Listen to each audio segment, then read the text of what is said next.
Hindi lang po yung kakao ang nakikinabang dito sa full harvest na ito. Kasi po ang dati, ang aking harvest ng aking niyog ay 7,000 laang. Pero nung ako po ay gumamit nitong natural na pataba nito, ay naging doble po ang aking production sa niyog.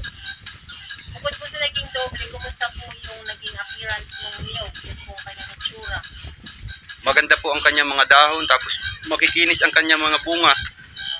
Manipis ang bunot, tapos malalaki ang buo, at napakakapal ng kanyang mga laman. Yeah. So hindi lang po doon sa number of niyog ang dumami, pati po yung increase po ng kanyang timbang sa cobra. Yes po. Ako po ay si Paulino Ranido Jr. Anak po ako ni Nulagayan sa Binibitinan, Bayan ng Quezon. Bayan ng Quezon. Opo. So kayo po ay naging masaya naman sa inyong, excited sa inyong ginagawang pag... Yes po, yes. Okay naman. Okay. So far.